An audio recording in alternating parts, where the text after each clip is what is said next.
The Indie Council is in session. Welcome. I've only just noticed that there's actually a sign that like counts it down. That's when why you I never lead you in, because I assume that you see the countdown. I'm like literally never looking at Brave the of you screen to when I assume. start. Yeah.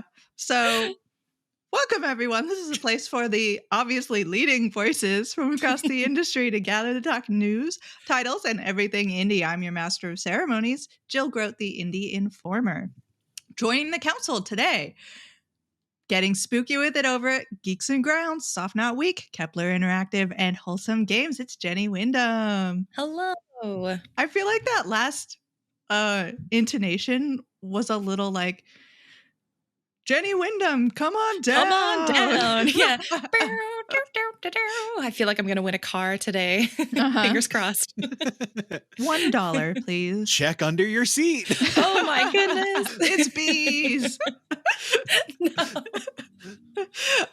And the soon to be impoverished because of video game vinyls, creative director of 61 Indie, Mike Towndrow. Hi. Did you manage to catch anything in the I am 8-bit restock apocalypse?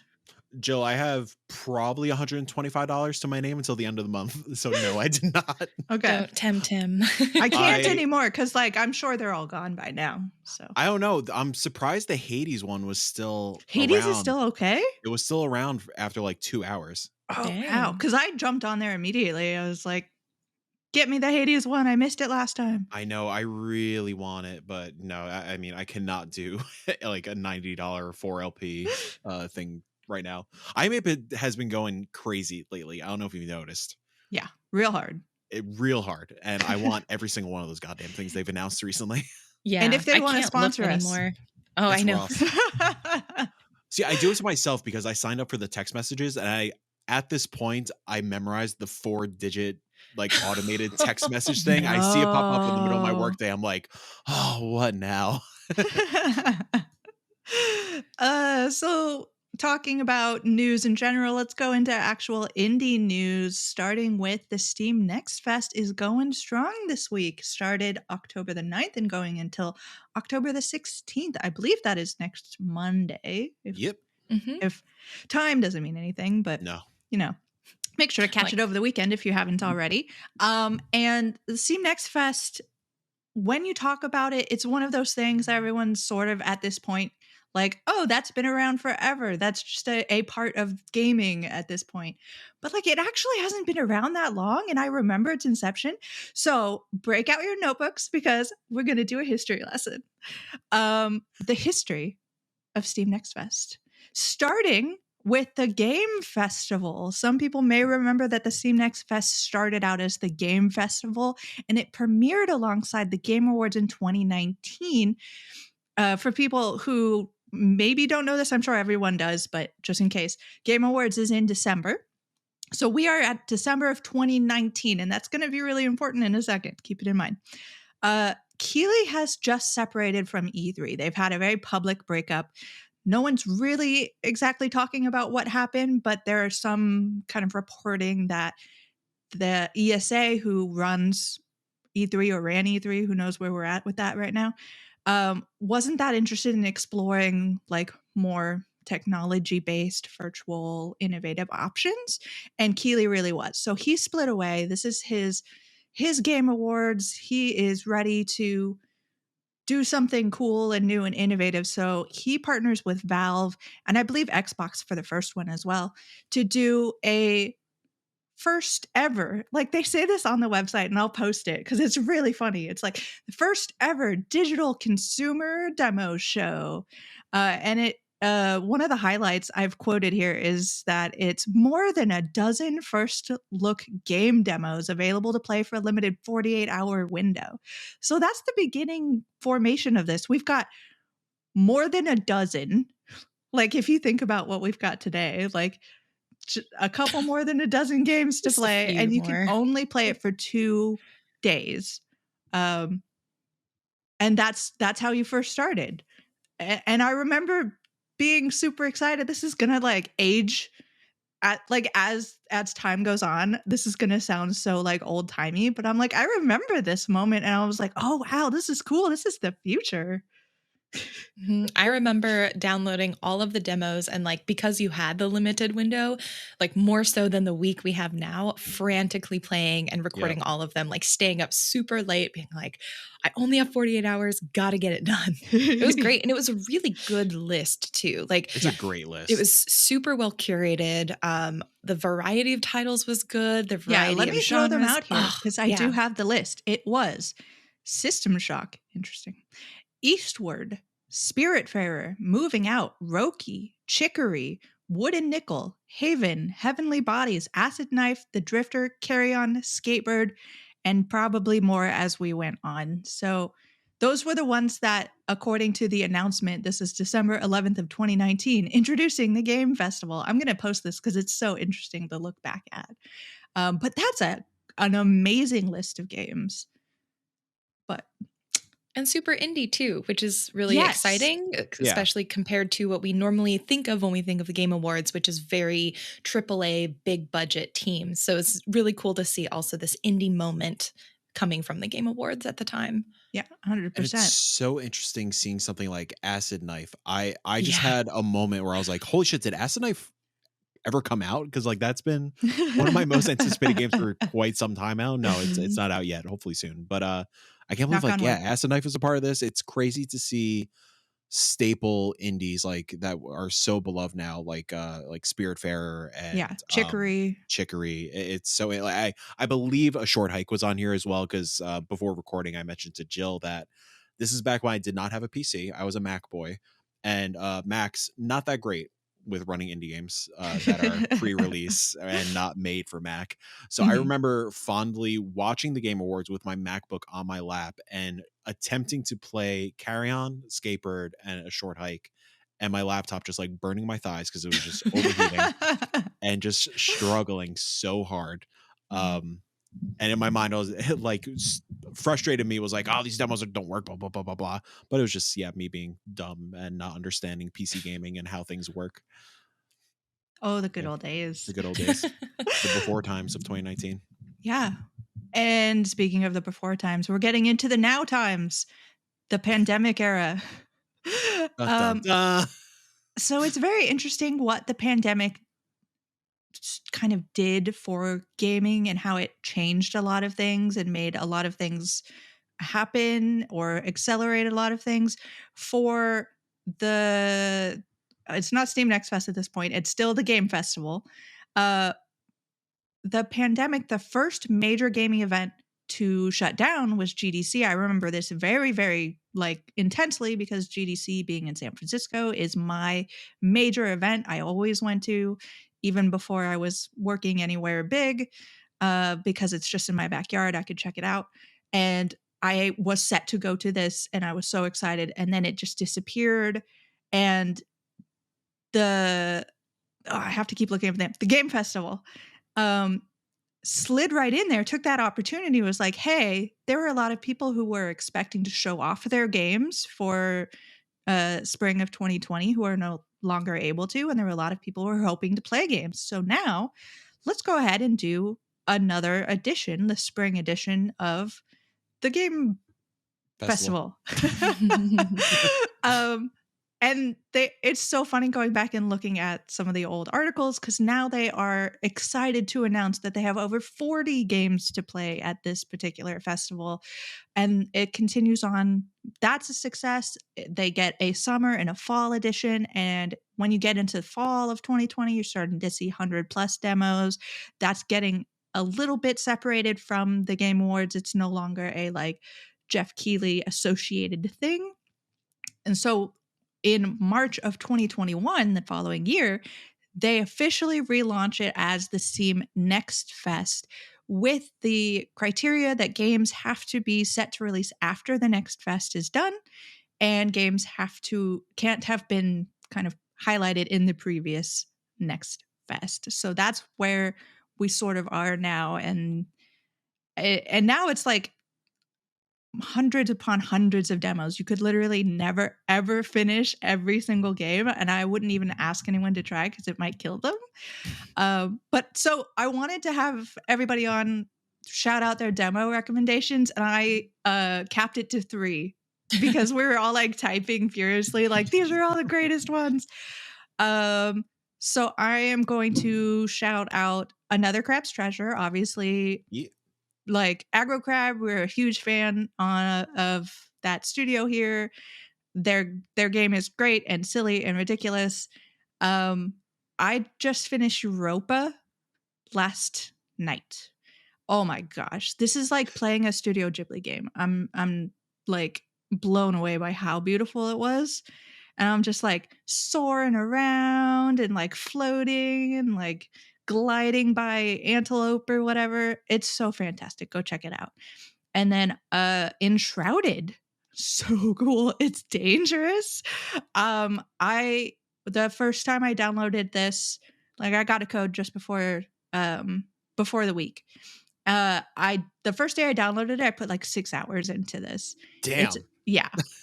It's essentially like it's essentially Valheim. Like imagine a Valheim situation. They took a lot of inspiration, but there are a lot of quality of life things there. So if you're in if you're in the workbench and you need some kind of like string is the big one I can think of. You don't have to leave the workbench and go to the other thing to make that thing to go back to the workbench to make the thing. Like wherever you are, you can make like ingredients and things, which is really that's so nice. Right? Like that it's all kind of stuff like that just makes it that much easier. And it's got obviously the same ideal. It's a survivor game, but it's got action, it's got boss fights, it's got equipment to get, it's got food you can make. I built a really dinky house, but I'm very proud of it. The building is a lot easier for me. I don't know why Valheim was always a little tough.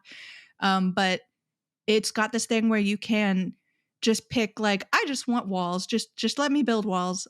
Or if you're one of those people who are super creative, they have like blocks, like building blocks, and you can literally piece by piece blocks so that you can make your own creative designs. So I'm really excited to see what comes out of that as well. But I really need to play multiplayer, and so I'm trying to save the last like hour so I don't go over. But Mike, what have you been playing?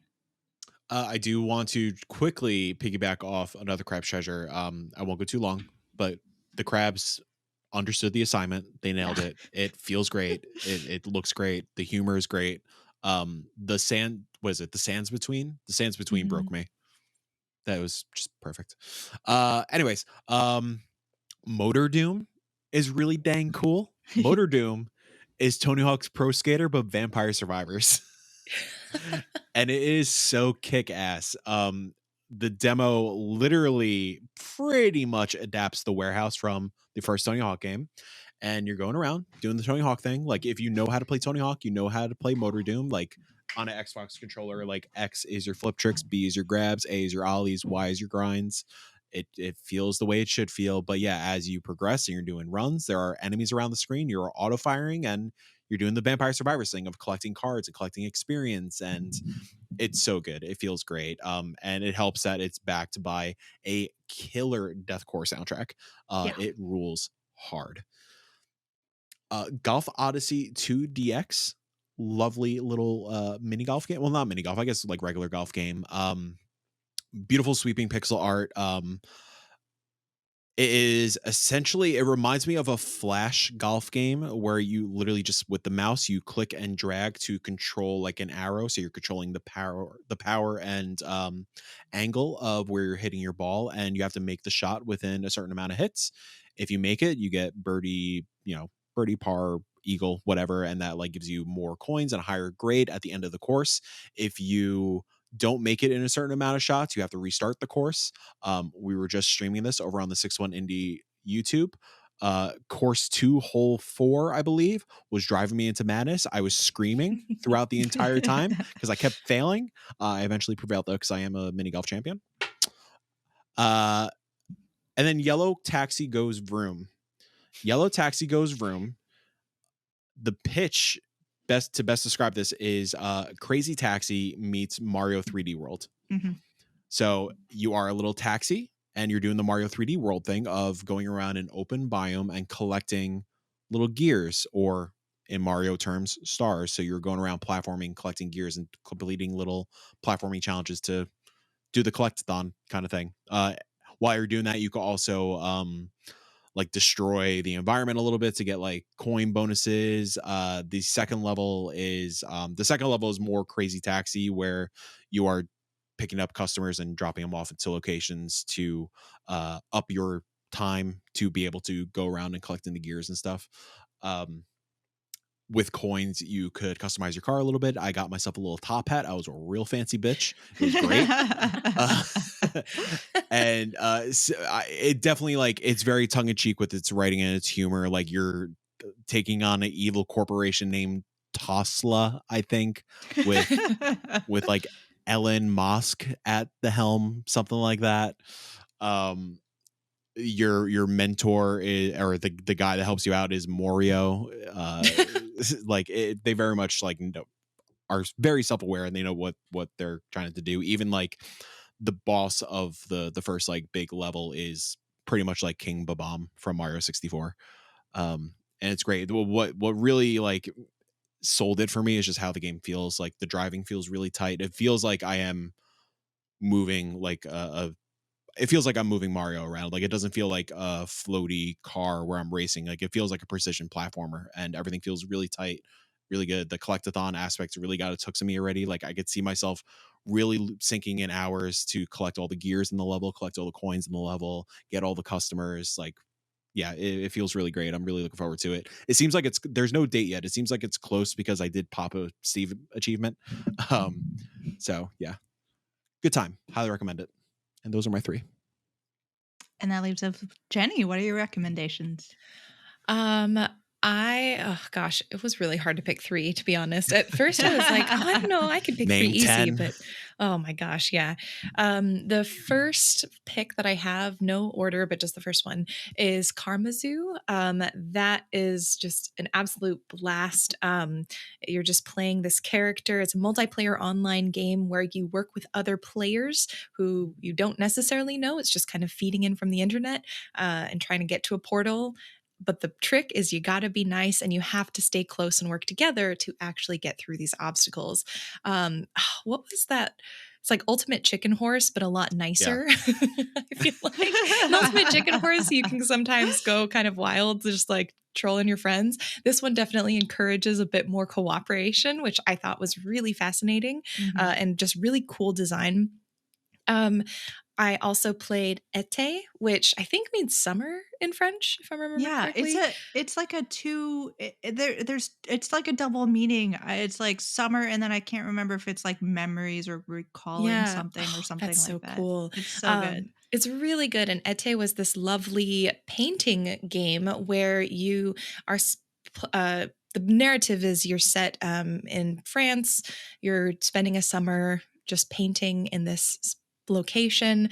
Mechanically, you color in the world, so everything is just kind of black and white outlines, like a sketch that you're going to watercolor in. And as you color in the world, you gain more experience. And I loved this. There's almost an RPG-esque progression system where the more experience you get, the more you can put those experience points in different skills that sort of customize your painting style a little bit more. Really cool. There's a lot of opportunity for just creative expression with some of the challenges that they give. I thought it was just a super relaxing game. I would just paint in that world forever. And the third title is another gentler game called Garden Life. This one, admittedly, it was a little bit rough on my computer, so I had to turn down the graphics quite a bit to get it to run smoothly, but it's a demo. You know, I assume these things will probably be worked on and optimized as the launch happens, but the mechanics of this game were great. It's just you facilitating a community garden and growing things and buying seeds and decorating. It was just so nice. And I think it's probably the first gardening game that I felt got to the spirit of gardening. probably ever for me personally. I thought it was just the way you could customize things was so nice. You could prune the bushes, which I thought was really cool. So you're actually like snipping specific flowers off of the bush and you can like put them in a little pot, give them to folks. It was just like really cool. So those are my current 3, but dang, there were a lot of other really good demos. Yeah. I'm sure that when we do the next podcast, all of our like, this is what we played is going to be full of like, you guys, you need to play this one. Mm-hmm. Yeah, I was sort of joking that I have like over 50 downloaded, but I think I have like 65 things on my desktop right now waiting to play. Will I play all of them? Who the hell knows? But I'm gonna try. I know. I also have like 60, just over 60, like 62 demos, and I put them in. I was like, I have 5 days left. Here are the number of demos per day I need to play to get through all of them. Your quota. Yeah, we'll see. Again, like you, I don't know if I'll actually get through them all, but it's sure fun to try. Yeah. I love the last couple of days of the fest where you're just sort of like, okay, I really got to narrow it down. There's no way I'm going to get through the last 30 of these in the last, in the hours I have left. So which ones am I going to do? What I do love though, from like the dev perspective, I think more and more devs are seeing this opportunity and understanding, because I think like last Next Fest, there were like 1,200 plus games. This one, I think there's like 1,300 plus games, and more devs are leaving these demos open a little bit longer, which is great. Any dev who's listening to this, I encourage you for at least a week after the fest, just leave the demo up. Oh my gosh, it will increase the likelihood of people playing, I think, pretty substantially. Yeah, it is that sort of like double-edged sword, because as much as we all love Steam Next Fest and it is a lot of fun having, 60 plus games that you're like, oh, I can't wait to jump in and see what's going on with this. There is no way to play everything, and discoverability is so hard. So it's down to a lot of like things that were already on my list, things that were on other people's lists that I've heard about. Like if you're, a lot of the times I go through and I just check all of the categories and I'm like, maybe this one catches my eye and download that. But like it is good and wild at the same time. Daunting. Yeah. Yes, if you're a dev and like truthfully, if your game is not already in that like top, because they have the categories of like top trending today, most wish listed, like most demo downloads. If you're not in that category, it may be worth exploring keeping your demo up, because what's happening is like everyone's probably focusing this week on some of those biggest titles. And if you're not one of those like major top 10, top 15, top 20 even, it's like you want to give your demo the chance to succeed as much as possible. So, yeah. And, it's even tougher this month in particular, just because, we know behind the scenes people are playing Spider-Man, like Assassin's Creed just launched. I'm sure because those previews dropped, that means people are probably playing Mario at the moment. Like everybody is, at least for mainstream media, like Spider-Man and Mario get clicks, so people are crunching away trying to get their coverage ready for those embargoes. And unfortunately that means a lot of the Next Fest demos have to go to the side for a little bit. So like Jenny was saying, like it's worth keeping the demo up for another week. I would argue maybe through October for the heck of it. Maybe just say like, and pitch it as like a, hey, last chance in case you missed it, yada yada yada. That's especially true because me and Mike were talking about this a little bit before we went live. The Steam Next Fest is not an indie event. It is not indie exclusive, and it's never like claimed to be. It just happens that it is a really great place for indies, and a lot of indies end up shining. But you do have a lot of like bigger names that are showing up, especially in this particular Steam Next Fest. And now people might find more and more that is useful, and you're starting to come up against people with big names and a lot of money behind them. And so that's another thing that a lot of media have to check out first, because it's like, these are the names that are going to get clicks. These are the things that are going to get people to our site. So yeah, there's a lot of challenges, but I am so excited to play the rest of mine, discover all of them. If you have a demo that you're excited to play and we haven't talked about, throw it in the chat, or there's no chat, but in the comments or wherever you can. Let us know. Scream it into the void. We'll hear it. Yeah. Shout right now. Just yell. Speaking of shouting, I feel like we've been talking about this topic forever and I thought it had gone away, but perhaps in the very last of the saga, Unity leadership is changing up. CEO, president, on the board of things, and general face of Unity, John Riccatello, has retired. Is perhaps sure. a word? Sure he did. Is that what they're calling it now? That's what they're calling it now. He's stepped away. I will post the like official businessy announcement in the doodly doos, but essentially he is not fired as far as I can tell. They're all trying to like amicably pretend that this is all good. And he is the thing. I've seen a lot of like celebration in reaction to this. And in some ways it's like, okay, someone made a bad decision, bad decisions were made, and someone is being held accountable for that, and they are serious ramifications. But yeah, I have kind of two minds about this, but I'm going to let Mike jump in, and I know that he had a lot of thoughts on this particular topic, so go right on ahead, Mike.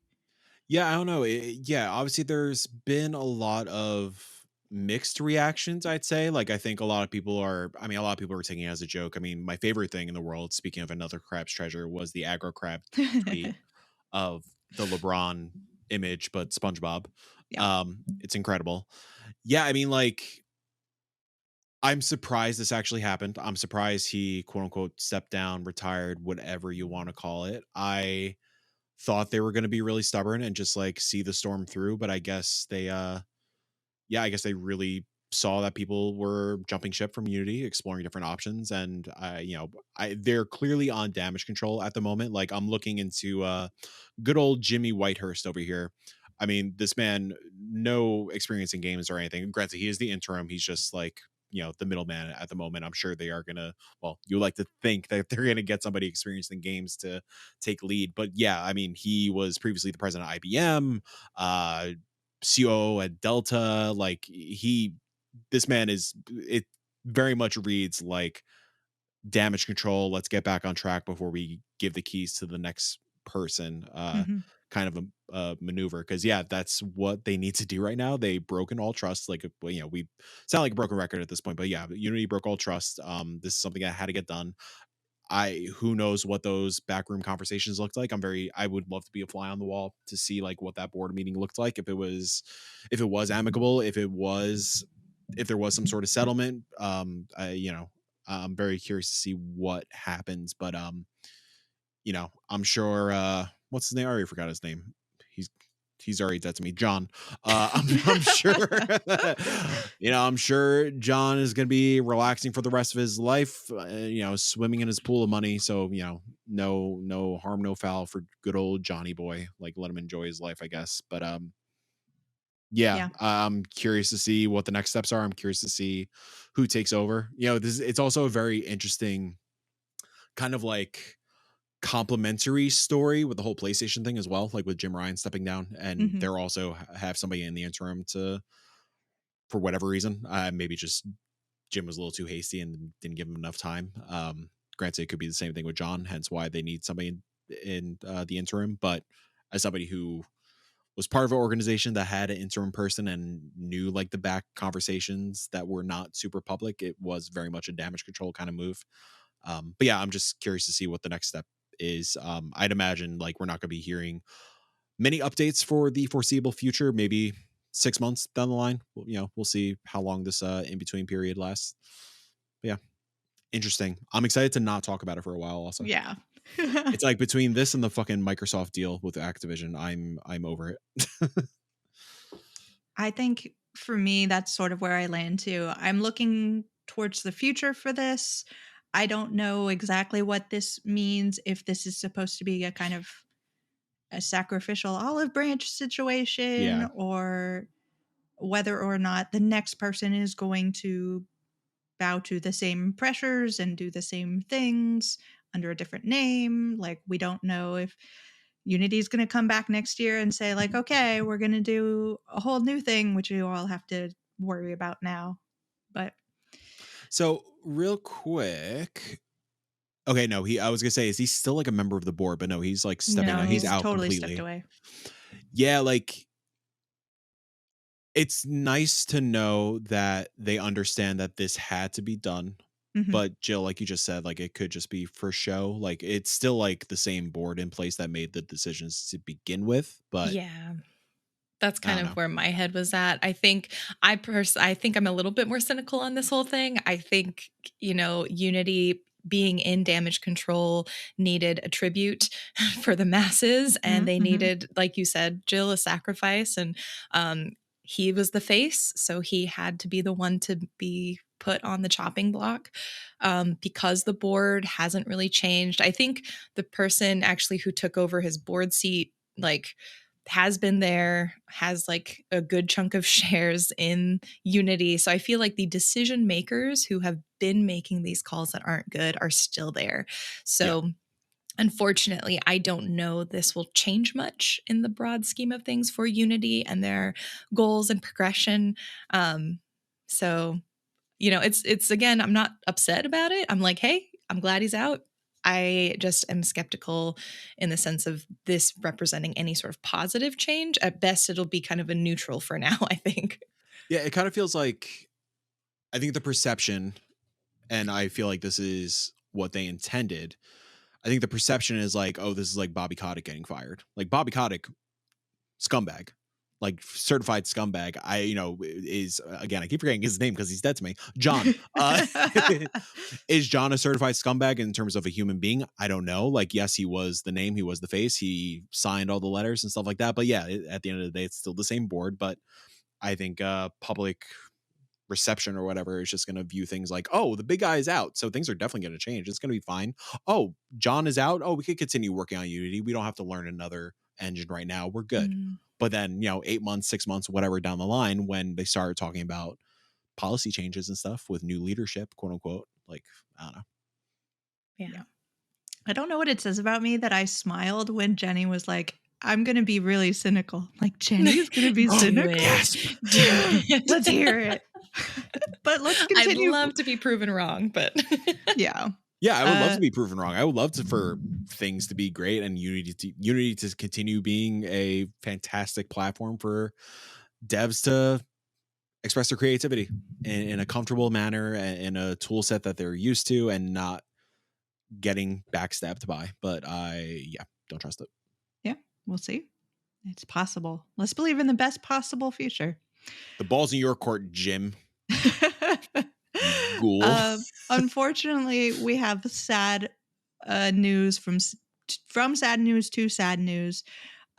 Team 17 layoffs, and of course, this is amidst a myriad of layoffs throughout all past few weeks.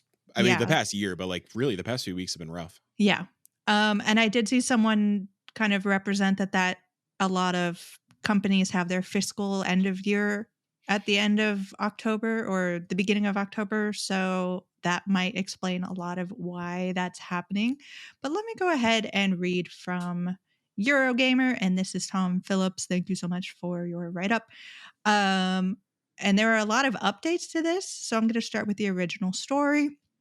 Worms publisher Team 17 has announced a company restructure likely to result in significant job losses, with the majority of developers' internal QA team affected. I'm jumping to the next day. There's an update that says that Team 17 has confirmed it's begun a period of consultation ahead of the restructure, and job losses are expected. And then the following day after that, this is October the 3rd, Team 17's company restructure is expected to see layoffs across the business. On top of the deep cuts to the company's QA department reported yesterday, the developers' usability team is another set is another set to see job losses, sources close to the company say, with further cuts expected in the studio's programming and marketing departments. Team 17 has now confirmed the company's CEO has left and that the business is now in a consultation period with staff over major proposed changes to its teams, as first reported by Eurogamer. So, the one thing that strikes me about these particular layoffs is that the CEO went, which in a lot of, I mean, I've been through a layoff, unfortunately, and a lot of us have seen that throughout this year. A lot of the times, the big people don't get any sort, like, it doesn't touch them. So for the CEO to be walking is interesting for this. But I'm going to turn it over to Jenny to see if we've got a little more of that cynical well going on here. How are you feeling about this, Jenny? Oh, it's gross. It's horrible and gross, especially because so many of these companies that have laid folks off have posted record profits this year, this quarter. And so what's really disgusting is the fact that these, like, the people in the C-suite, the investors, are seeing a lot of the money and profits come through to them. And instead of using that to pay into the people who have made these games, made these profits for them, they're using that as an opportunity to cut down. What's been really extra frustrating and infuriating is the ways that I've seen some articles come out kind of trying to explain the reasoning of why we're doing these layoffs. And it's just so callous and cold feeling to say, hey, like, oh, these are unfortunate circumstances. We're having to make these adjustments and restructures and cuts. Yeah, or they've been hit by. I'm like, they didn't get hit by anything. They did this. You've just planned this. Like money. Yeah. And so it's really, really frustrating. And yeah, I hate it. Yeah. It's like I understand that wording being media because you want to be very careful in these situations for people being litigious. This is a moment where people are going to go after you if you say the wrong thing. But I think that, you can look for different wording that's not out of the sky, suddenly layoffs hit and no one could have seen it coming. It's like, no, Team 17 sat down and said, hey, it doesn't matter that we just helped publish Dredge, one of the most successful, like didn't they just say they had like 1 million downloads? Yeah, I think so. With Dredge. Yeah, look that up. Like, great for Dredge. Absolutely love that game. Developers deserve everything. But like, they're not doing bad this year, Team 17. No. And what's really frustrating is they're attributing it to a cycle, like, oh, this is what happens in industry. There's a cycle of expansion and then retracting. But this seems, especially because we're in this like late stage capitalism, it's like not even just an expansion and detract. It's like this rubber band snap that's happening.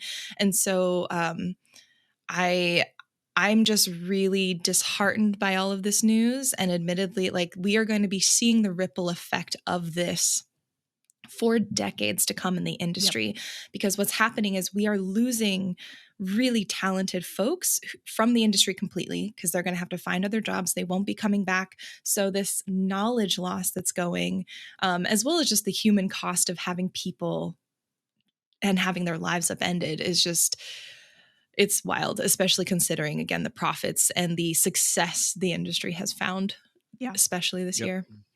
Yeah, I mean, we are all talking about how 2023 is a wild year and games are coming out and like all so good quality and they are reaching success.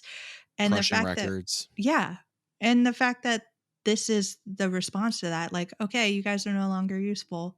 Like, of course, I don't know what Team 17 did this for, but it's hard not to be cynical, Right. Yeah, I think I saw Rami tweet out or Blue Sky out or whatever saying like, yeah, everybody's saying it's one of the best years in games, like a historical, great, fantastic year in games. It's like, we've been seeing layoffs on both sides of things since January. I mean, obviously before that also, but like consistently all year long. And it's been fucking horrifying and awful, especially as individuals who work in this space. Like, I don't feel fucking secure at all. I'm horrified. Like and especially like you guys were saying, like in a industry that is so profitable, that is booming, that is getting more popular by the day. Um, it's awful. It's selfish. It's greedy. It's disgusting. And yeah, it's such a shame. I mean, it's like coming off the heels of the Unity stuff. Also, it's just it makes you like wonder, why do people even want to work in this industry? Mm-hmm.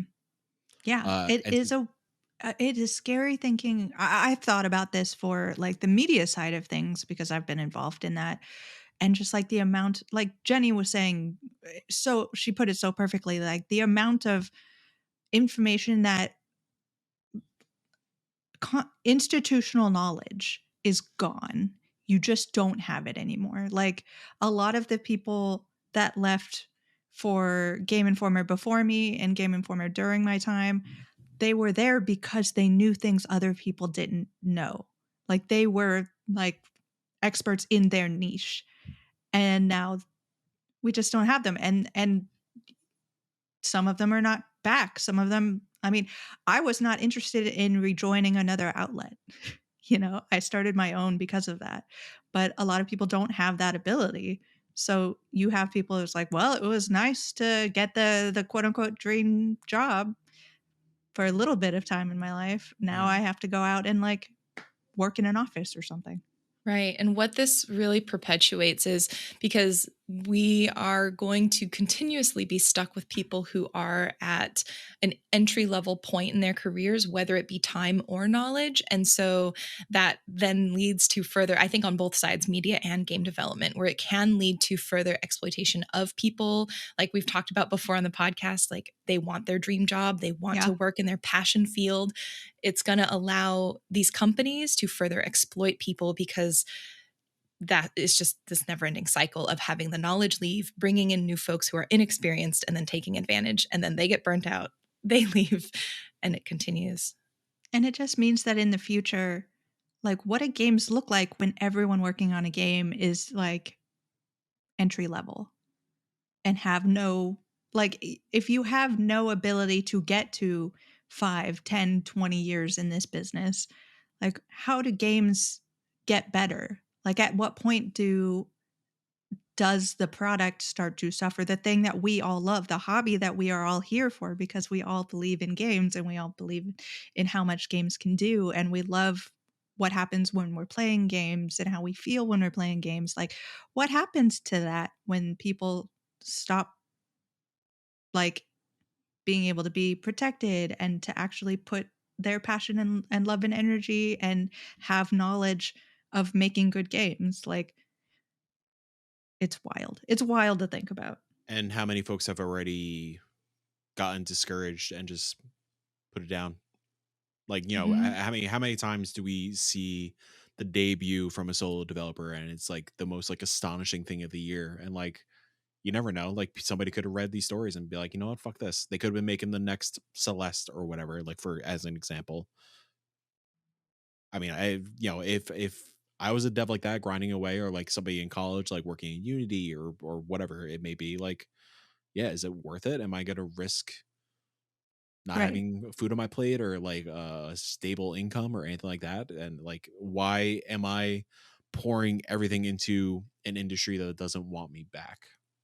Or even earlier than that, actually. Like if you're a kid in high school and you're thinking about going to college or whatever, thinking about what your future is going to look like, do you think, yeah, I'm going to be a game dev, that's going to pay the bills? Yeah. Like, or do you say like that's never going to actually, I'm never going to make a living doing that, so I have to plan, you know, I better go into business major or whatever.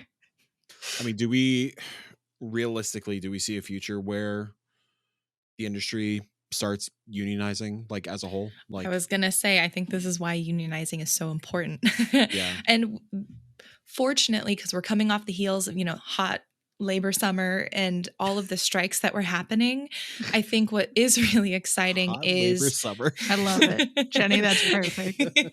Oh my gosh. I cannot take credit for it. I think I heard it on TikTok somewhere and I was like, yes, I love it. But it's true. I think because so many industries have had the conversation, are having the conversation, I have heard more and more people really either reapproach the idea of unionizing in the game industry or discover it for the first time. And I think it's really important that we do, as an industry, move towards this because it is proven as one of the only ways workers and laborers can get protections, especially from these companies that are trying to exploit them. Just I guess maybe a week ago, the Writers Guild just ratified their new amendment. So they now have these protections in place. And I think I haven't caught up on it, but I know that we were in the process of exploring a video game voice actors strike as well. And so I think seeing that, developers should be heartened, and everyone across the game industry, not just developers, but just anyone in the game industry should explore and definitely seriously consider some sort of unionization and just advocacy for themselves, because companies won't do it. 100%. Jill, to answer your question from like 20 minutes ago at this point, Dredge has sold over 1 million copies. Yeah, there we go. Which, again, good for them. Like, yeah, fantastic. Still my game of the year. It's fucking fantastic. I can't wait for the Pale Reach. But yeah. Yeah, I'm so excited to see that DLC. It's just like those developers have nothing to do with what their publisher is doing. I want to make sure everybody knows that. And then let's move on to topic of the show, something that a lot of indie developers, if they're leaving big spaces or coming up for the first time, might be interested in knowing a little bit about. And let's dive into crowdfunding indies. So let's look first at why games get crowdfunded. And for anybody who doesn't know, obviously anybody listening to this will, but maybe they've shared it with someone who's not that big into gaming. Crowdfunding is a term used when a developer goes to the general public, essentially, to ask for money. So we're talking about things like Kickstarters, where a bunch of people put in probably a smaller amount of money in order to help a game grow. And a lot of times games move on to bigger things if they get a lot of good reactions. But I want to read from, let's see what I have here. It is Moon Eye's blog about lessons learned self-publishing versus working with a publisher. And I'm going to make sure I actually have it so I can read it. So Moon Eye Studios, if you don't know, is Smooshy Come Home and Lost Ember are the big ones that jump for me. And this is a summary from the 2021 Studios blog. And it says, the first thing most developers think of when thinking of a publisher is money, especially when you're a young studio or fresh out of university to develop your first game.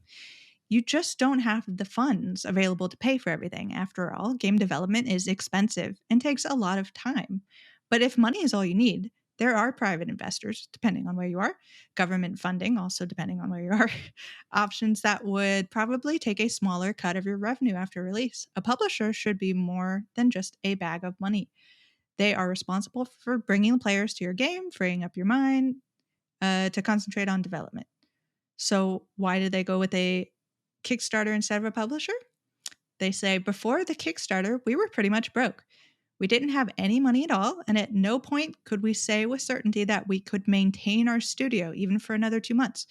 We did contract work on the side that ranged from website building to architectural visualization, and also all had part-time jobs that at least covered most of our basic monetary needs like rent and food.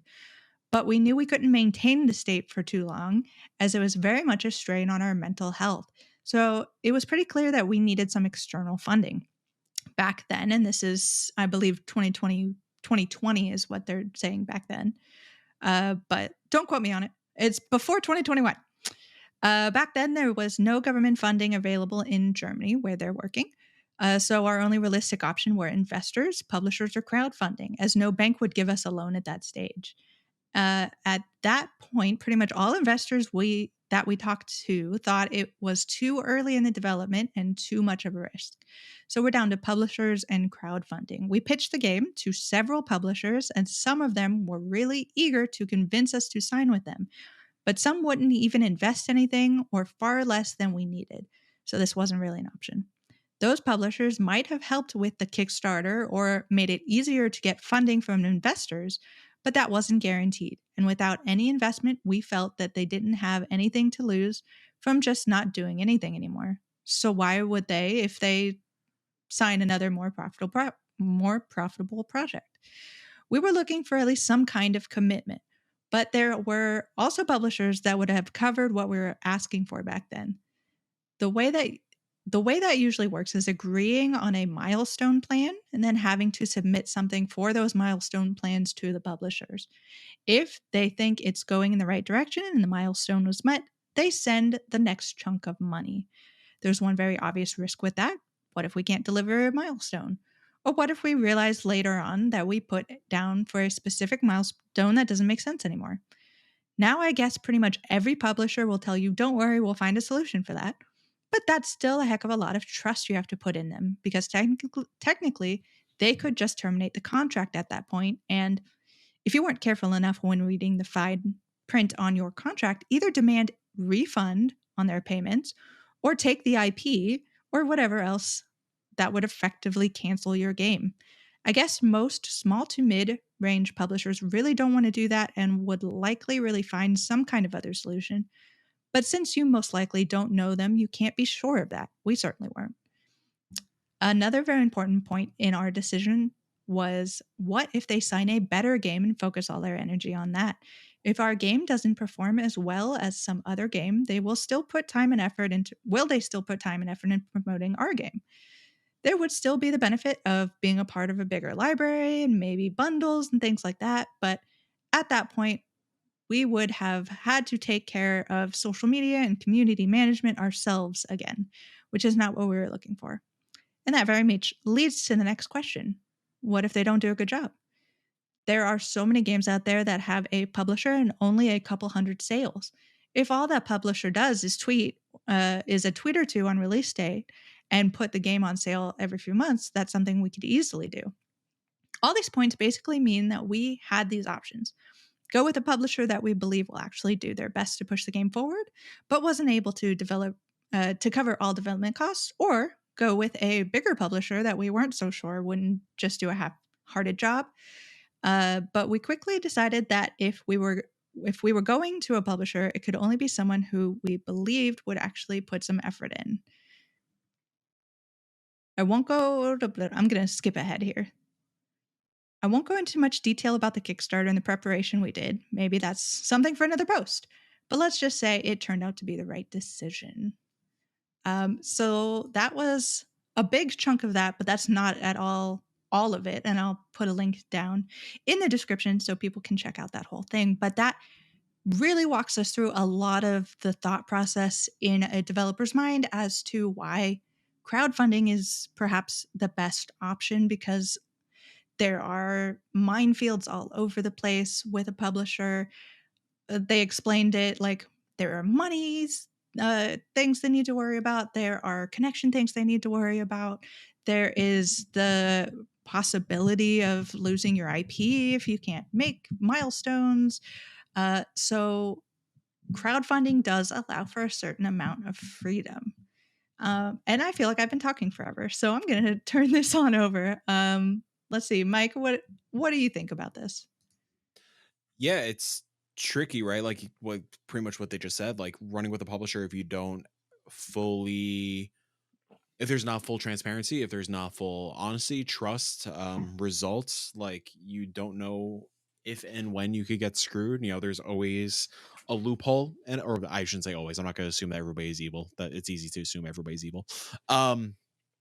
You could very easily miss a loophole in a contract. I've heard firsthand horror stories about, certain situations about publishers being predatory and seeing a promising game, like let's say just use Darkest Dungeon, for example, like, it's kind of clear when you see the first Darkest Dungeon that it's doing something interesting and different. And I think like anybody who is like knowledgeable in the space could see that it was going to be a hit. So yes, they made the right decision to just go off on their own. But let's say they signed with not the right publisher, and yeah, could have easily taken the IP or missed some sort of line in a contract that was being like really cheeky. And yeah, all of a sudden Red Hook is screwed and they lose something that is quite special. And I had to verify, I wanted to make sure that Darkest Dungeon 2 was also self-published, and good for them. Like they were able to, they're doing it. Like they were able to self-publish. They have like that brand and name recognition now. Like we all know what Red Hook does and what Red Hook can do moving forward. And yeah, the gamble paid off. It is terrifying. I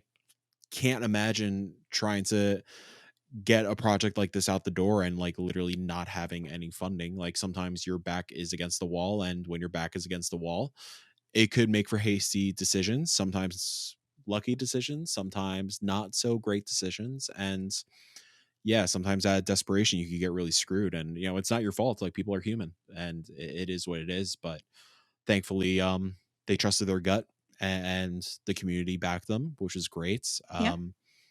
Yeah. I want to talk about Red Hook a little bit because I have had the good blessing of talking with them several times about both of their games.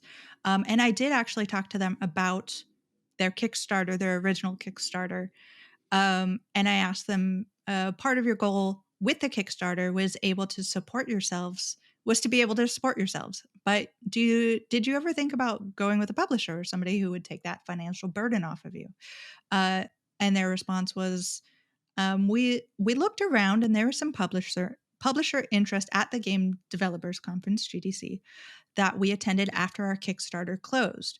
We will have a conversation with anybody, but we had a really hard time trying to make the math make sense for us, in the sense of publishers will take 30% after the storefront takes their 30%. This is before Epic, obviously, and all the shakeup that's happening. But we knew Steam was our go-to platform, so to lose 60%, that's a tough pill to swallow. Also, if we believe in what we're doing and we're sitting on a hit, it is a bad decision because we would lose so much money later down the line. If we don't believe in what we're doing and we don't believe it's very good, what are we even doing this for?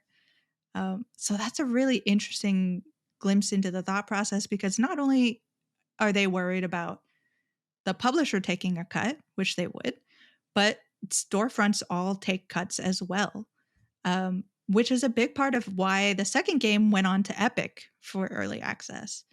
And early access is its own kind of crowdfunding. So let's jump into that. Early access is, again, for anyone who's jumping in and is showing this to a friend who doesn't know as much about gaming as obviously you do. Early access denotes a system of which a developer puts out a game that is not yet complete, but it's complete to some degree. And it allows a player to pay for the game, the full price of the game, and get access early access to early development, be involved in the changes that are happening, be kind of the first people to know what's going in and what the developer's thought processes are, and to kind of be involved in the developer process.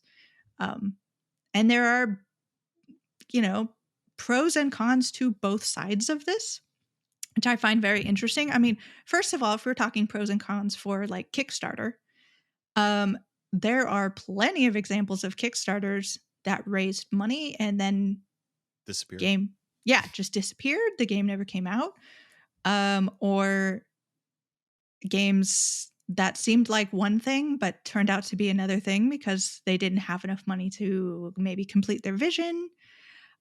Or on Red Hook's case, which I always found interesting, I love talking to them about this, while they were in development for Darkest Dungeon, the original, they added a patch somewhat late in the early access development that was called Corpses. And people hated this to such a degree that they were getting lambasted by media. The people who had backed them forever were like saying, I want a refund. I never want to play this game again.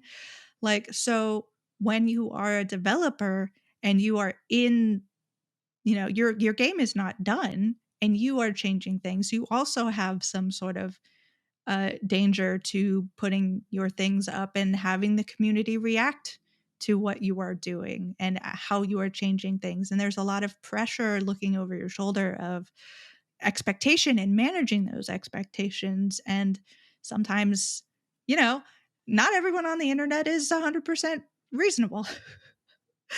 uh, Yeah, so, I would yeah. say definitely two big differences between Kickstarter and like an early access is Mhm. with Kickstarter, in many cases, especially with the really indie devs or maybe first time developers or new studios, like you are probably working with a prototype at best. A lot of the times you're working with a lot less information. It's a riskier project. Whereas with early access, typically, especially now marketing wise, you treat early access as a launch. Players go into early access, and even though they know technically it's not done yet, players will treat it as a full launched title.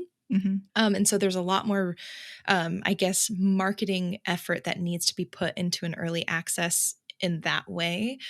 Kickstarter's interesting because to kind of go back to why you would kickstart something as well, while there is the funding portion of it that's really important and definitely one of the main reasons people go to Kickstarter, marketing is also a big thing. And more often than definitely previously, I've seen titles go into a Kickstarter, not necessarily because they need the funding. Maybe they've acquired funding in other ways, either through investors, through different funds in their region. I cannot think of a specific example, but I think there have been a couple cases where maybe they have publishers who have agreed to be on board for part of it or to help with like aspects of development. Um, but the Kickstarter is more for a vetting of the marketing of the idea to make sure that this is something that audiences want. Because also, what happens if a Kickstarter is really successful, there's this sort of feedback loop that happens where if you have a really good Kickstarter, you will have publishers knocking on your door, and that will provide you an opportunity to ask for more funding. Or when you're working with console partners, Sony or Microsoft will be much more receptive to your request for port funding if you've had a really good Kickstarter. But conversely, if you don't have a really good Kickstarter and it doesn't go well or it doesn't fund, that can I've seen people and studios turn it around as an opportunity to learn and grow and try again really successfully. But I've also seen it kind of just kneecap projects from the jump because it's then not vetted by audience desire. People don't want to put money into something that's risky, let alone something that audiences haven't vetted. And then it kind of like, it's a risk, I guess, at that point. So that's just to add to the why crowdfund a game, Yeah. because there's definitely the marketing component too. Yeah, absolutely. I mean, there are a ton of examples of games that kickstarted and then got a publisher. Obviously, Darkest Dungeon, Red Hook was talking about meeting with people afterwards. I spoke with Rabbit and Bear Studios back when I was at Game Informer, and that's Ueden Chronicle 100 Heroes. They famously kickstarted, and this is a like a spiritual successor to Suikoden, and so a lot of people are on board, a lot of money went in, a lot of excitement went in, and then they did later nab a publisher, and 505 is now publishing their game. So they are supplementing the Kickstarter money with publisher, and the publisher is also like helping with all of the things that publishers also help with. So it's it's possible that a crowd-funded game is just like we want the funds and we want the freedom. A lot of times creative freedom also is what crowdfunding allows, because if you've got a publisher and they believe that this X thing is the future and that's what's going to get the money, that's what's going to get the people excited. There may be some pressure to sort of, that's not always the case, but it can be that there's a sort of artistic freedom that this allows that wouldn't otherwise be allowed. Um, so yeah, it's Yeah, I can speak to that. Just because Spirit Swap, the game that I'm making with my team at Soft Not Week, when we decided to do a Kickstarter and decide to lean towards self-publishing versus reaching out to find a publisher, is because because I think we didn't want publisher oversight. We wanted to be able to have that level of freedom, but also we just didn't know of any publishers, especially at that time, that felt like they would be a good partner in terms of the type of game we were making and the tone and voice. And so, I think there's a big reason indie developers are wary of publishers. I think there are also times when you just are like, hey, this is the game. I know the audience. I know the fit. We already have the community. Our getting a publisher isn't going to help us with that necessarily. We would actually be bringing a different community to them, more likely. So we just want to be able to do it our way, like you said, and have that creative freedom. Because there's especially with our game, which is very queer, POC led, there's a lot of stuff that I think for us specifically, we're like, we could see publishers wanting to tone things down or maybe do things a little bit differently that we just didn't want to deal with. So there's that element definitely of just wanting to have your art be your voice and not worry about someone else kind of coming in telling you what to do. Yeah, 100%. And even though one Janet Garcia is not on the council today, we love you, Janet. She does have a question. And this whole topic was, I believe, her brainstorm. So thank you so much for letting us steal this. And bailing, She geez. says that she doesn't really know all the details, and a lot of this is going to be good for her to explain. But someone asked her why do sometimes indies with publishers still need a Kickstarter? And the Moon Eye blog did talk briefly about that, and saying that a publisher can help navigate a Kickstarter and get the word out there. And Jenny said, it is sometimes a marketing tool to gauge excitement and that sort of thing. I can't actually think of an example of this happening. I think. Oh, Mike looks like he's got an answer. Currently, a friend of mine, Eric, aka the Matt Black Studio, his game Lucid. It's a Celesteoidvania. Oh, yeah. You may know Lucid premiered during the very first mini indie showcase. It's being published by Apogee, but the Kickstarter is currently running. And I don't have any inside information on as to why Eric decided to do a Kickstarter along with the Apogee backing. I believe the Kickstarter was plans before Apogee signed on, and so on and so forth. I think it could just be a supplementary kind of thing. I know he has a lot of creative goals set for the Lucid Kickstarter. It might be a thing of again, this is pure speculation. I don't mean to speak for Eric or Apogee or anybody from that team. It could be a thing where Apogee was on board for the base game, but Eric had more ambitious expectations or ambitious ideas of what he wanted to do. For example, it still blows my mind. Eric got David Wise to do a few tracks for the game. David Wise of Rare and all, a bunch of games. You've heard his music before. So that could have been a thing of Apogee being yeah, that's a great idea, but we don't have the funds for that. If you want to make that into a Kickstarter goal, go for it. Could easily be that kind of situation. Maybe it's a thing where you could kind of flex your creative muscles a little more and expand outside of the original plan. Again, that's all speculation, who knows, but yeah, that is a real example at the moment. And you should go back Lucid, because it's a very goddamn good game, and Eric is a sweetheart. To go support.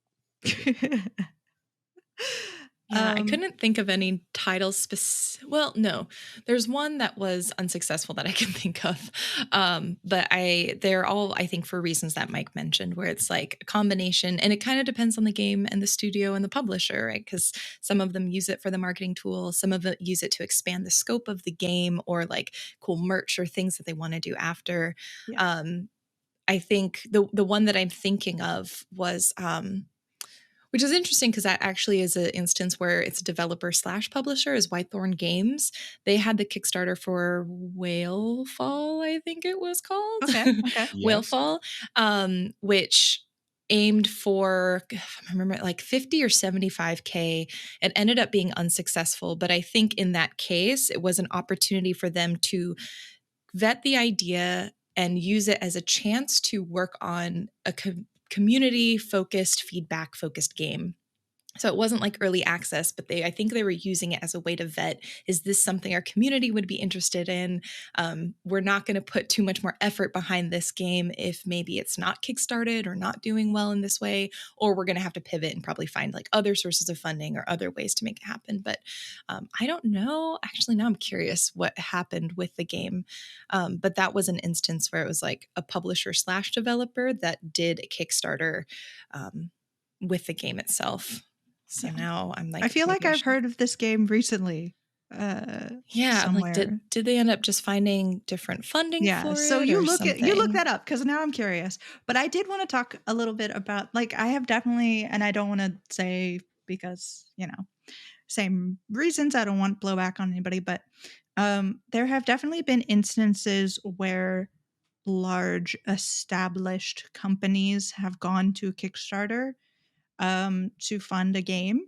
Mhm. And there have been like real backlashes against this as to like, hey, you make money. Why are you trying to fund your game? Yeah. So yeah, they're like Kickstarter, crowdfunding things in general. Kickstarter is obviously not the only one, but it's one of the biggest. I could give you a non-gaming example if you want to reference it. I would love it. Go for it. Slash of Guns N' Roses is currently kickstarting his new book. So if you want to use that as a Oh, reference. dang. Well, there you go. Yeah, it is an interesting thing in a sort of gray area. And if you're a huge Slash fan, like that's fantastic because maybe you'll get like a signed copy or maybe a hair. I don't know. There's also Yeah. like interesting instances where a Kickstarter is not successful. Maybe the game goes away for a little bit and then all of a sudden you can't stop Mhm. hearing about it. So Uh-huh. like a game that I kickstarted or that I contributed to the Kickstarter and ended up failing and I was really bummed about it was Harold Halibut. This Oh like yeah. Oh, really yeah. stunning stop motion I guess adventure game if you want to call it that. Kickstarter didn't fund, like it just like it seemed like it was going to be a project like heartbreakingly enough just that was going to go away and then all of a sudden what was like last year maybe like I think it was a Tribeca selection, everybody's talking about it and it like had this like really big resurgence. So it's like Kickstarter is such an interesting topic because you never know how it's going to turn out. Yeah. I mean, another big example recently is Sea of Stars. Like, obviously, Sea of Stars had a massively successful Kickstarter, between folks like me who were really into the Messenger and then folks who really missed Chrono Cross, whatever the inspiration was. So obviously it was like really massive. And I bet because how massive it was, that's why they probably helped with the conversation of Game Pass day one and PlayStation Plus day one and all these like really sick deals and obviously a lot of exposure. And yeah, it's kind of similar to what Jenny was saying. It's definitely a big marketing push as well. It's kind of like if wish listing costed money, I guess, Yeah. in a way that like, yeah, if you see somebody with a lot of like if a publisher or a first party sees something with a lot of wish lists, it's definitely more enticing. So if you see a Kickstarter that raised 500% of its goal, like obviously, yeah, that's something you want to have your eyes on for your platforms or for Yeah, your and library. not just for like business, but for like media. Yeah. If we come across a game like a lot of Darkest Dungeon, Remember like Coral Island when that raised like over Coral $1 Island, million? yeah. yeah, That was like so when you amazing. have these amazing stories, like that's going to be something that'll bring people to your site. So you want to be talking about that. So it just sparks a lot of good if you do get, that huge dream of like I've funded overnight and we're making millions of dollars or whatever.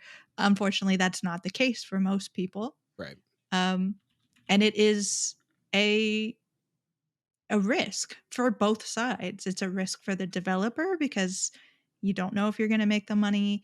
You don't know if you're going to if the money you've asked for is enough to make the game or to attract publishers. And then if you're backing something, you don't know if it's going to work or if it's going to be the thing that you wanted it to be in the end. So yeah, that's a always whole other thing. that's Because a whole also, other thing. yeah, it's like the science of creating a Kickstarter too is just like, it's really there's so difficult. much. There's a lot. Because when you see these Kickstarters that are like $50K to make this game, no game is made with $50K. I'm sorry. Like, okay, maybe like some solo developer working on their own, like in their part-time, probably paying for it with a day job, I'm sure, but like no game is actually made with $50K with a team. And at the level I think people anticipate some of these Kickstarter games to hit. And so, yeah, that's a whole different, like, what does it take to make a Kickstarter? The science of making these goals low enough that you reach them, but then high enough that you can do something with it. Yeah. Yeah. I think I actually have, let me see if I can find it very quickly. Speaking of Kickstarters that were obviously not enough to make the game, like uh, been able to speak to Red Hook about this, and they were like, "Yeah, we set the original goal at like 75K, and we got 313K, which is great. That's amazing, but it's also, you know, not enough to make an entire game, even though that sounds like a huge amount of money in development speak. That's not a huge amount, and having to be able to deal with that, and that's a lot of why they entered. I can't find it, but that's a lot of why they entered into early access, to be able to continue that process rather than going to a publisher. So yeah, a lot of these Kickstarters are aiming for the success of funding. So you want to hit, like Jenny was saying, like you want to hit a number that's low enough that you can succeed, because the stain possibly of a failed Kickstarter will follow you. But you still need enough money to, like, you can't ask people to be like, "Hey, here's my first game and I would like $2 million, please."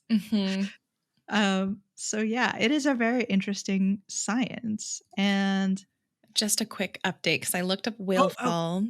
yeah, So it does, they have a Steam page and they have a Twitter account, but it doesn't look like it's been updated since April. So I think this is all stuff that maybe happened when the Kickstarter was live, but there hasn't been an official announcement about the status of the project currently. So it may be that they've like hunkered down and are revisiting it, saving the idea for a different time period, maybe when they have the funding and stuff for it. But so currently it doesn't look like it's an active development, it seems. okay. So stay tuned, everybody. We're going to keep our thumb on the pulse of this unfolding story. But I think I think we've answered Janet's question. I hope that we've navigated that kind of tricky topic. Anybody else want to throw anything else in there? Anything off the top of their head? That doesn't look like it. So let's go ahead and I don't think it's in the notes, but I don't think we said this out loud. The other risky thing with Kickstarters, it's all or nothing. So like if you don't hit your Kickstarter goal, that you can always try again. Like I know many developers, like both just in the space and just like personally, that like have had failed Kickstarters and are going back to the drawing boards and trying again. And I've had conversations of like, okay, if it doesn't work in round 2, I guess I'm gonna have to shelf this and see what I'm doing next. Also just worth noting, I feel like there's like on the consumer side of things, I feel like there's a misconception of like, if you back a Kickstarter like on day 1, it's going to take out the money right away. I always try to stress that like, hey, Kickstarter doesn't take the funds out until the goal is hit and the end of the campaign. So like it's always great to back it like day 1, just so like people have that reassurance that there is like interest and people actually give a shit. So and there's the momentum. There is the momentum, and like you're helping the Kickstarter algorithm and getting that Kickstarters we love or projects we love sticker, stuff like that. So it's always worth supporting as soon as you see something, if something does catch your eye. Like don't wait till the last minute, because it could be too late. Yeah, I know. It's interesting, again, going back to like the science of crowdfunding in Yeah. general for any industry. But I remember when we were doing our Kickstarter, it was like, okay, what do we do so that we can get the funded within 24 hours, or the funded in 48 hours? Because you want to, you want to keep it low enough so it looks like you have so much interest that everyone else wants to participate in it within that first Yep. 3 days. And then there's this basically lull that most campaigns get until the last few days. And so you really only have the equivalent of a week to get I would say like 70%, maybe even more, depending. It's been a few years since I did the Kickstarter, but a bulk of like 70 to 80% of your funds will come in the first few days and the last few days. So it's like really critical to get your estimates right for all of that, just like you were saying, Mike. Yeah, I remember I backed Spirit to You, which hopefully comes out soon. We'll see. And it was one of those situations where we were getting down to like the last 48 hours and the game still hadn't quite hit its funding yet. And it was like really nails biting just for me. And I was just a backer. I was like, I really want this game to exist. I'm very excited for it to. I cannot even fathom the anxiety that goes along with you're getting to the end of your kickstarting and fundraising and you are not quite there yet, and like to know whether or not your future, and this is a case where like this is not a professional person. Dan is a developer and he's made games before, but like very much like out of home sort of developer, and like it really matters whether or not like it's either this works or the game doesn't get made. So like I don't know how you sleep at night. Like I really hope that he was sleeping, but that is a huge amount of and Moon Eye's blog talks about this too. The mental health that takes such a hit during this time period is hard to overstate, I would say, unless you are funding immediately. Like if you get funded in the first 24 hours, then it's all like champagne and you've got another, month or whatever to reach stretch goals. And stretch goals has always got to be a fun thing of like, okay, what else can we make? So yeah. I can't imagine how frantic Alex must have been during the process. Yeah. We have a really good dynamic because I think Alex definitely has like the energy and I'm like, it's okay, we can just be chill, we're good, we're fine, everything's fine. So it's a good Alex balance. Deserves the world. Yes, and I'm Alex glad it worked does out. deserve the world. And for folks who don't know, Alex is the other one of the other co-owners of Soft Knot Week, which is part of my team making Spirit Swap. Really, I swear I keep being like one more thing, but I think one thing to also think about, or at least the mentality I always go into Kickstarters with versus as a consumer versus early access. Especially in the case of tempering expectations, when I go into back Kickstarters, personally, I found it most rewarding when I'm going in and just backing more the team and rather than the game specifically, because again, when you're backing a Kickstarter, you are primarily backing an idea, maybe a prototype, and you have no true definition. I mean, the best plans, I swear, they will change. It's game development. Everything changes. 100%. And so making sure your expectations are like much more kind towards the team and wanting to support what their endeavors are, not specifically on like, I want these features. And if the game doesn't have it, I'm going to be so mad. If that's like your mentality, maybe look towards early access because those tend to have roadmaps that are a bit more structured because the team is at a point where they have that structure and they've been making the game. Whereas Kickstarter, again, is just much more, it can be ambiguous depending on the campaign and the team itself. Right. And we've also learned today that Jenny has a talent for different dialects.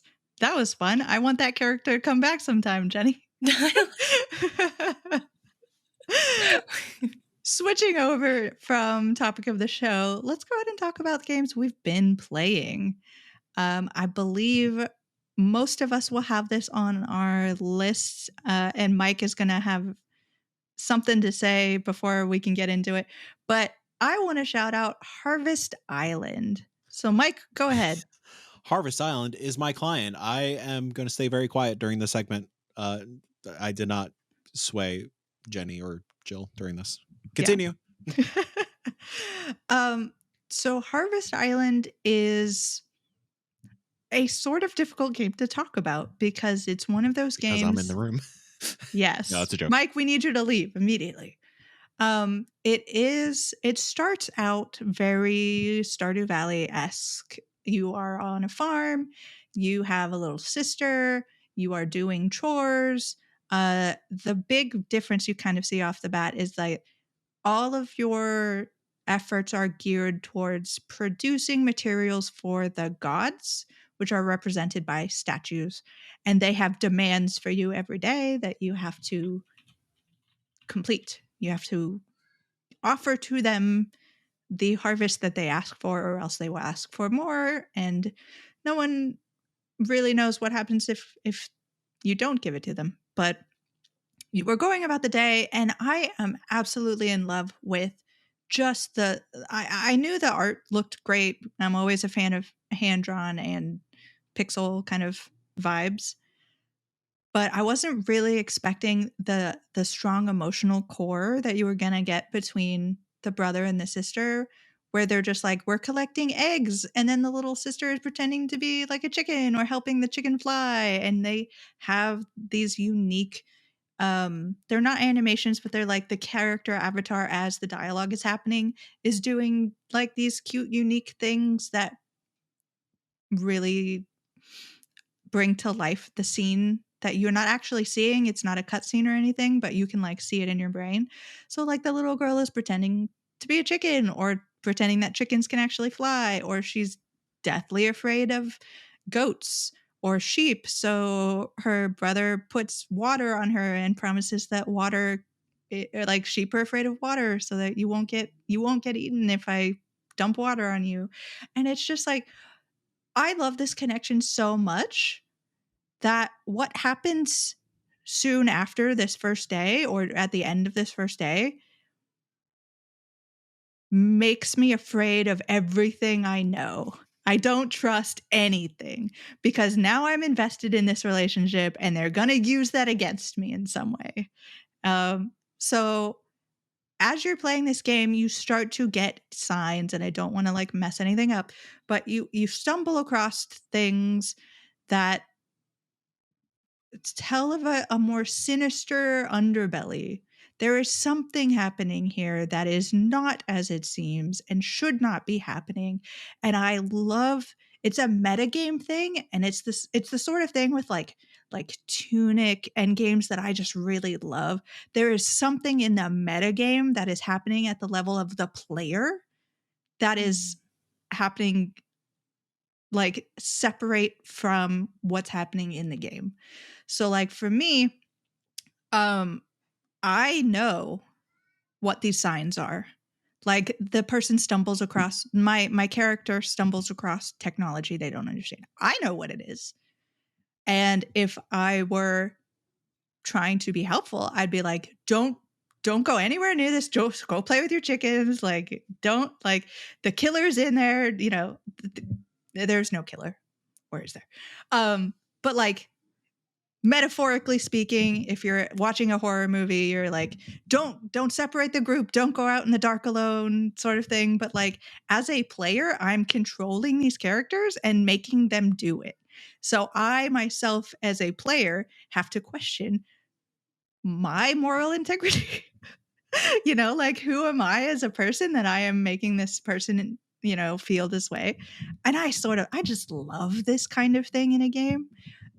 So even above just the sort of horror aspects, like not truly spooky, but like eerie things that are happening, there is something else like that's making me think about me myself, which I absolutely love. Jenny, you have this also on your list. Are you feeling like a baddie too? I will admit, I don't think I've gotten as far as you because I only played like the first day, really. So I haven't gotten as far. I'm really hoping to dig into it probably this weekend and just try to get through as much of the story, especially that I can. I appreciate it that they have a story mode and a normal mode. I Yes. love that in any game. Please give me a chance to just get through the story because I am a person who's trying to get through lots of games. I agree with you. My time with it so far, nothing really like unnerving has happened.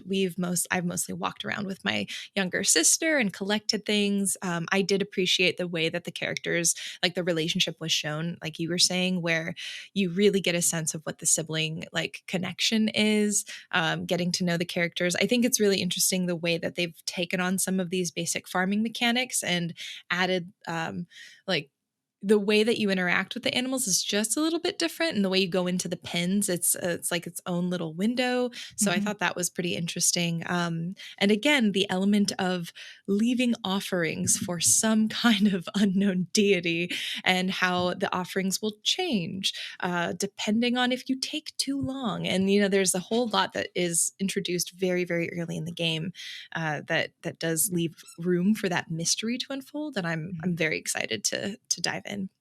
Yeah. And it's like, it's not just kind of superstition as well. Like they are getting physical, tangible blessings Yes. in response. So it is not just something there. It's like, well, why do we do this? It's like they don't ask that because they are literally being rewarded for what they're doing. Yeah, it's very interesting, and it's super compelling, both in like there is an aspect of just cozy farming sim that of course I love, but there is this unfolding sort of unsettling mystery that is also unfolding, and that I love both of those things coming together is great. So I can't remember exactly what the line is for the Steam description, but it's like it's a scary farming sim, and I'm like, how is that? That's a sell from right off the bat. Like I love everything about this concept. I hope a lot of people get to check it out because I know it's busy season right now. I know that there are games that are coming out that people are trying to play, and it's hard to express everything that's happening because you don't want to like spoil any surprises or anything like that. But y'all should go check this out if this sounds at all like something you were interested in. Yeah, I'm a big fan of taking these, like I'm always a fan of something that subverts your expectation, right? And so what I'm excited for, because again, I'm way less far as you, Jill, but I'm excited for the subversion of what we feel like, is tradition in the farming genre, where it's like comfy, cozy, everything's good. And I think I don't know if y'all have played like Graveyard Keeper or Gleaner Heights or any of those, but I love those games because of the way they kind of twist and turn on its head these things we've come to expect from a farming sim. So yeah, I'm very, very excited to really dig in. Awesome. And you're also playing something that's a little not scary but eerie, Bramble the Mountain King. How are you feeling that? I would for me, there are some scary, not in the sense of like Resident Evil action scary, but this Bramble the Mountain King Bramble's has fucked up. it has some really messed up horror moments. It gets dark, and this is actually my second playthrough for Geeks and Grounds, which is like a Game of the Month club. We're playing it this month because it's October, and wanted something a little bit more eerie, and this definitely hits the spot. My first time playing it, I loved it because I just love a good fairy tale, folk tale setting. And this Bramble is set in a world of Nordic folk tales. So you are this kid, essentially like many fairy tales. Your sister has gone into the woods and is missing. So you must venture into the woods to find her. And along the way, you meet both amazing, wondrous, fantastic creatures, but you also meet some of the worst nightmares you'll ever see in your life. And this game, I loved it because it has some of the most beautiful scenes, like genuinely jaw-dropping, gorgeous cottage core, like cute gnomes, hedgehogs, mushrooms, beauty in this game. Sun in the Glen. sort of Yeah, things. with this, like, ethereal singing happening in the background, you're like, "Oh, what could ever go wrong in this Mhm. world?" And literally 10 minutes later, it's like it's just again, I cannot Surprise, the yeah, I seed's cannot gonna kill you. emphasize this enough. This is like the darkest stuff I've seen in many a game. I like it. It's for anyone who enjoys like Little Nightmares specifically. I think it plays very similarly to Little Nightmares, where you've got that sort of 3D environment, but it's a sort of side-scrolling, almost 2D feel, fixed camera situation. So it's very puzzle platformy-esque. You're not going to play this and think, oh, I'm going in for the hardest gameplay or the most technically proficient type of gameplay, but you will enjoy a really robust environment. I think a straightforward but still really interesting story. And yeah, I think it's up there with Little Nightmares as one of my favorite games to play during like Halloween month for sure. Yeah, 100%. To go a little cheerier, I have been playing Bilkin's Folly, Mm. which is a pirate-esque kind of puzzler adventure game. You're not actually a pirate for some reason. They make it very clear in the beginning. They don't know, like, no, you're a treasure hunter. Does somebody But own the trademark on pirate or I don't something? think so. I think they just wanted it to be like, you're not like a plundering, murdering kind of person. How And you dare you play speak of Percy Tim Curry that way? Bilkins, who, yeah, who is looking for his family. They've sailed off. Like his grandfather sailed off in search of a treasure, and then his mother sailed off in search of his grandfather, and neither have come back. So he's off to look for them. Um, it is like personality is stuffed into like every pixel. Like all of the animations are just ridiculously cute. Your first crewmate is actually your dog, and it's the cutest thing I've ever seen. It helps like alert you to treasure, but like it can't alert you to any of the objective treasures. It just tells you where junk is. So you'll like hear him barking and like pawing at the ground, and you dig up a cork or something. You're like, thank you so much. But he's so happy with himself, and you can like go over and hug him. And it's just like, if you need some kind of pick me up mood, this is really a game for it. The only thing I will say is that it is challenging. Like, it is not really handholdy. I wonder how much of um, this is a solo developer, and I don't know how much experience they have, so I don't know if a lot of this is just not having that experience to show people like this is how to solve everything, or if they wanted to make this a tough game. Who knows? Um, but yeah, I sat on my stream for like 10 minutes straight, not saying anything, just like trying to figure out a puzzle. And I got it, and I was really proud of myself. So, like, the upside of that kind of design is that you feel really proud when you figure something out.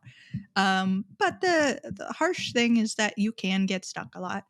But seriously, just going around the world, everything's charming. Instead of like, there's a lot of banter, but it's so like authentic and relatable, so you sort of side skirt that problem that you have with things like Forspoken. When it came out, people were upset there's so much like silly banter.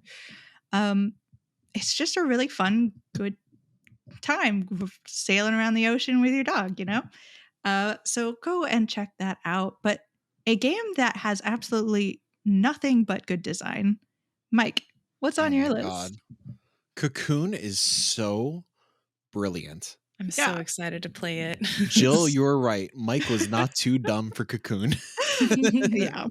This is one of those games that, unlike what I was just talking about, everything seems hard, but everything is.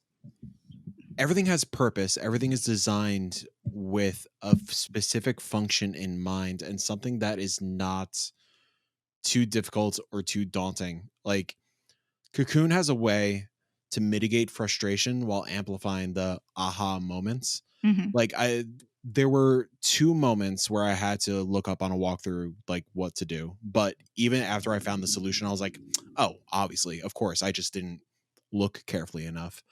um it's just wild to think about. Like, it's literally every aspect of the design. I believe Jep, the, I guess, creative lead on it, formerly of Playdead, he is loosely quoted in saying that at any moment you're on screen, like you're looking at a screen, your screen has the solution. Like, everything you need to know is on your current screen. You don't need to wander around the world. You don't need to wander around different areas. Like, what you have is what you need. And that is true from start to finish. And that is such an impressive task that they were able to achieve. And I can't believe it. Yeah. And like, if you're unfamiliar, Cocoon is the kind of way that my partner at 61 Indie describes it.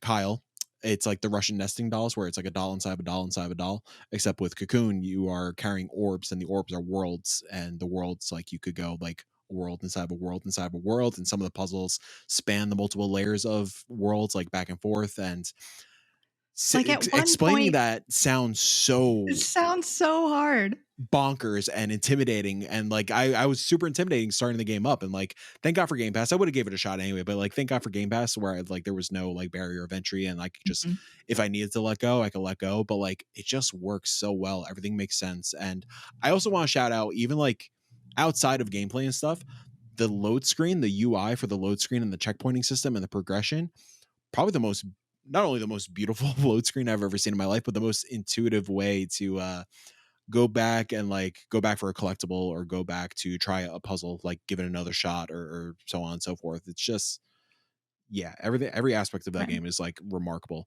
Do I know narratively what the fuck was going on? No, but No, I still don't. No. Was it man, awe-inspiring? Like that last, oh my God, that last cutscene, I'm like, whoa! Yeah. I believe, like, everything in my world has been expanded somehow, and I still don't know what I'm looking at. But yeah, it's one of those games that if you are a person who really enjoys having tangible, like, this is what's happening and this is the conclusion, like, Not the that's game for not you. this game. Listen, you're just a little bug boy. Just a little You're bug. going around inside these marbles, and you're doing some stuff. At one You're point, finding other bugs. yeah, at one point in There's one of the moon late, ancestors, whatever the hell that means. whatever that is, whatever these freaky things are I'm trying to fight. I don't even know. They might be good things because they're called guardians. I think they are. Right? We might be the bad guy. I think you are the bad guy. At one point, at one of the later stages for puzzles, I had a world inside of itself. Yeah. And I was like, how did I do this? This is amazing. Like, I think one of the most mind-boggling puzzles is, I guess, towards the ends, and like, it's hard to like spoil things or whatever, but I'll try to say this as loosely as possible. Each orb has its own ability, and sometimes you have to pair the abilities to solve the puzzles. And one of the abilities you will get later on is essentially a turret, I guess you could call it. So like, you have to place the orb again, it's a world. You place the orb on the turret, so it starts shooting into another world. And then you go into that world where it's shooting into okay, so world number 3 is shooting into world number 2. Yeah. You go into world number 2, and it's firing away in whatever direction. Let's say it's firing to the left. You have to then put world number 1 into the left spot, so it shoots into world number 1. So it's breaching multiple layers to then hit a button to affect world number 3 all over again. It's fucking wild. It just works, and I can't believe it. And for anyone who feels like that is too complicated for them, I promise it is designed so simplistically. It has no prompts. Like, it is meant to take what you understand sort of intuitively as a gamer to pick up on clues, and it just leads you there. Like, the level design is spectacular, but also I want to shout out the audio design is amazing. God, it's great. It's fantastic.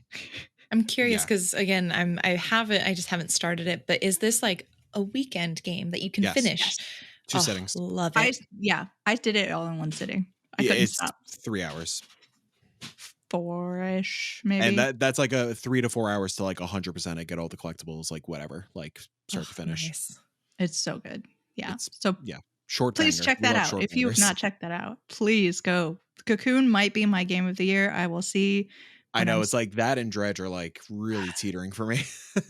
This has been a wild year. I also want to shout out just really quickly. Also, like, I hope, because of the state that we're in with like busy season and stuff, like our peers are talking about it a lot. A lot of people in game dev and like some more game design centric media folks are talking about it, but like, I really hope this doesn't get buried. Yeah, 100%. Like, Yeah. I 100% expect for this to be in talks for Game of the Year. I hope.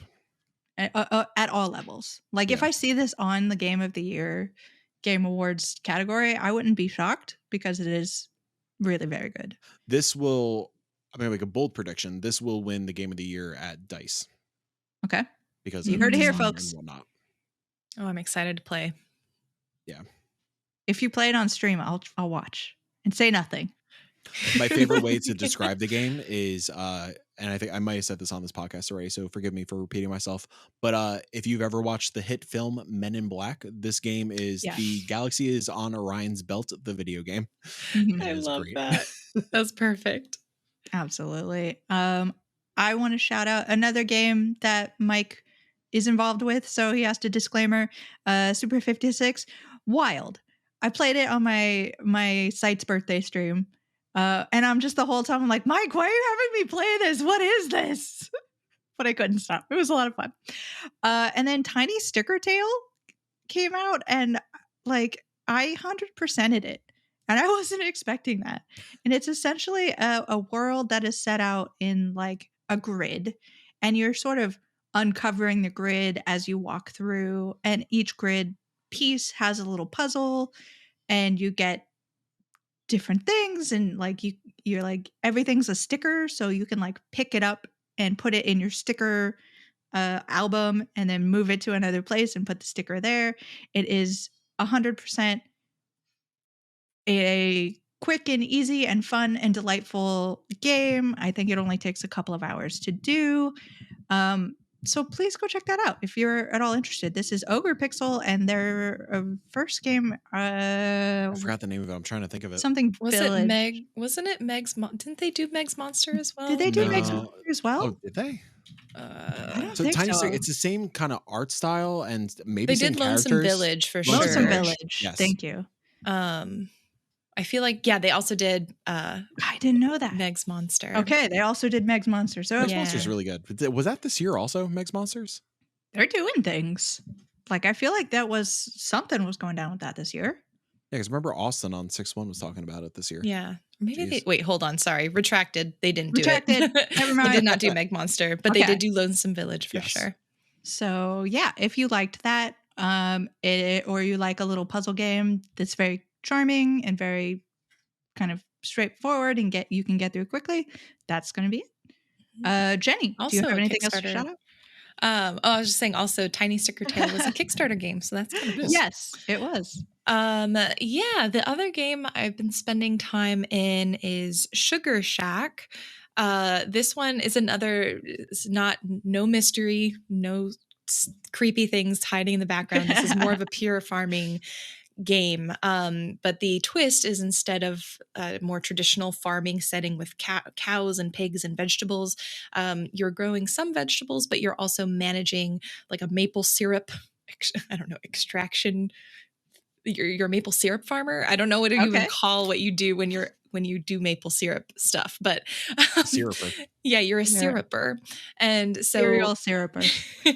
In addition to growing some plants and drawing maple syrup out from the trees, there's a restaurant management mechanic where you're fixing up a cabin, making food, and also what's interesting, what I really enjoyed is the world expands by you unlocking certain achievements and getting tiles that you get to place in the map, kind of like Carto for anyone who's referenced or played that game before.